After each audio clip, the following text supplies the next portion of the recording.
There is a lot to unpack here, and I want to make sure I talk about what we've just seen in a manner that is insightful, compassionate, and hopefully adequate to the task at hand. What I mean is ultimately, this entire story is not just about one man's life, but how his death affects all of us. It's about a country where a traffic ticket can be a death sentence. An ordinary and routine disagreement over a stop sign can turn into a profound and life-altering event that consumes all of us. And what's most important to realize about this is that we have, in part, accepted it as the normal order of things. In other words, police violence has become so routine that a man dying during a traffic stop, a man who was provably unarmed, doesn't really seem as disturbing as it actually is. Now, there's an idea that some use to explain this phenomena, an idea that highlights how an uncommon event can seem common depending on the way it's portrayed and how often we encounter it. Some people describe this as a process of normalization, meaning we become accustomed to police violence because we see it so often. In other words, there's nothing unusual about dying during a traffic stop because it happens all too often. And it is, in some case, understandable. As The Guardian reported in 2023, since 2017, 800 people have died during routine traffic stops by police. Now, that's an appalling number of deaths when you consider that police are generally only authorized to use deadly force in response to deadly violence from a suspect. But I have a different idea of why the death of a young man perhaps goes without much pushback except for activists like Otto. Perhaps a more illuminating way of comprehending why police killings seem so unexceptional and almost inevitable. To understand this idea, let's turn around what we just witnessed and consider another aspect of what it means if we are indeed willing to accept it. Throughout the roughly 2-minute video depicting the killing, there is one aspect of it that predominates. That is the unremarkable and unquestionable exercise of police power and, by extension, state power. I mean, the officer doesn't hesitate to begin giving orders. When Timothy exited the vehicle, he was almost instantly manhandled without any obvious recognition of his rights. It's like from the second the officer engages him, he controls him. And so when he is shot running away, it is like the state has extended its authority to the even most human form of dissent, protecting one's body and one's life. But like I said, I think there's a reason for this, something beyond the confines of a traffic stop that pretends a more disquieting aspect of American policing that we rarely dissect, namely its role in projecting state power and quashing dissent.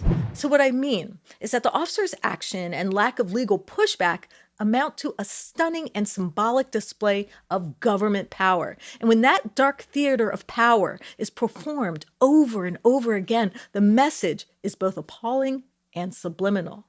Do not resist. Do not dissent, because the government has both political and legal authority to take your life. Do not push back or run away. Obey at all times. Now, I know this might seem like a bit much. Like, what does police authority have to do with state power? How can a car stop over a traffic violation have anything to do with the expansive powers of government? And most importantly, how can a police killing be related to the way power is exercised in other facets of our lives? Well, please, let me explain. There are obvious symbols of state power like a flag or a monument or a seal that are fairly common and seem unexceptional. These are static portrayals of state authority intended to create a sense of the ubiquity of government, as if it were everywhere all at once. But there are also more active demonstrations like a military parade or a televised session of Congress, or even the simple presence of police on patrol. But what we saw in that video and the way police push back on Otto is a different way to project power. It is inherently active and it is inherently more potent and disturbing. What it does, beyond causing the unnecessary and unjust death of a young man, is show that the process of state power is as extreme as it is routine. It reveals, and most importantly, projects that we are subject to extraordinary force and provocation in the most ordinary circumstances. That if at any moment we dissent or refuse a lawful order or otherwise do not comply with the power of the state, then needless to say, the state can act without limit to ensure we obey. And that's the point unfortunately. That's why a routine car stop turns into a deadly tragedy, why a police officer can escalate an encounter from a traffic infraction to a death sentence in a split second, and why even with a video revealing how unnecessary Timothy Michael Randall's death was, a grand jury decides not to indict. I simply don't understand how anyone could watch that video and hear his last words, "Officer, please," and not feel compassion and want his family to have justice. But as much as we protest and push back and recoil from the use of force like we just witnessed, we are also inured to it. Remember, American police kill 1,000 people a year. Not all are unjustified and not all are avoidable, but many are like Timothy Randall's, which are stunningly excessive. But we watch, and I think we're supposed to learn. I think we're supposed to be indoctrinated. We're supposed to internalize the idea that what the officer did was legal. We are expected to absorb the fact that a formal process was followed and that an unbiased legal system came to an objective conclusion that fatal force was necessary. This is what I mean by projection of power, and these are the consequences of its symbolic strength, which means what we all need to do is what Otto did, reverse the symbolism and take back the power and put it where it belongs, in the hands of the people. I mean, that's why YouTube activists are actually so powerful. They challenge not just a narrative, but the symbolism of power. In videos like Otto's, we see police put on the spot. Not just us.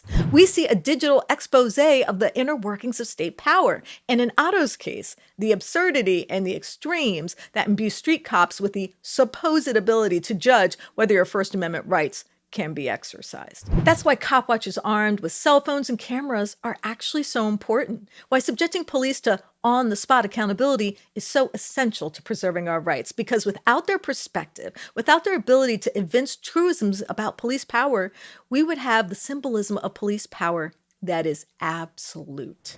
Without their constant presence and their commitment to the constitutional rights of everyone, what other narrative will we have that tells us their use of power is not always justified? What other symbolic reveal would exist from the perspective of the people, not just law enforcement? This is a critical idea to understand, that the symbols of the state power and dominance are often crafted to deceive us and make us pliant to rhetoric that argues against our own best interests. Just look how mainstream media continue to show the same images of unrest and pepper spray and the same darn car burning while people protested peacefully against federal power. Notice how the CNN anchors showed up wearing goggles and helmets while little more than 4 blocks in a city of 500 square miles was engulfed in what could be described as a low-intensity standoff with our soldiers. It is symbolic state power at its best. Images to justify using the military against its own people were conjured and cooked up by a network staffed with multimillionaire anchors. The forward guard of inequality, stoking passions with exaggerated reporting so the armed forces of the United States of America could be manipulated into going to war against its own people. That is not a democracy.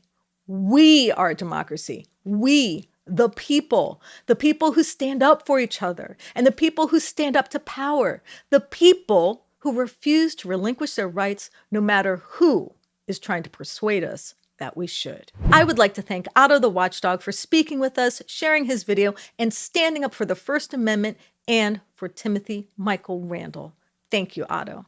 And of course, I have to thank intrepid reporter Stephen Janis for his writing, research, and editing on this piece. Thank you, Stephen. Tay, thanks for having me. I really appreciate it. And I want to thank mods of the show, Noli D and Lacey R, for their support. Thanks, Noli D.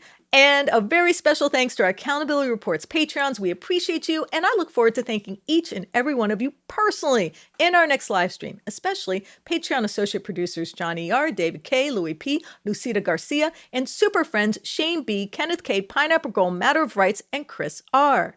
And I want you watching to know that if you have video evidence of police misconduct or brutality, please share it with us, and we might be able to investigate. Please reach out. You can email us tips privately at par@therealnews.com and share your evidence of police misconduct. You can also message us at Police Accountability Report on Facebook or Instagram, or at Eyes on Police on X. And of course, you can always message me directly at Taya's Baltimore on X or Facebook. And please like and comment. I really do read your comments and appreciate them. And I think we have a fundraiser link on the screen somewhere below. And we also have a Patreon link pinned in the comments. So if you feel inspired to donate, please do. We do not run ads or take corporate dollars, so anything you can spare is greatly appreciated. My name is Taya Graham, and I'm your host of the Police Accountability Report. Please be safe out there.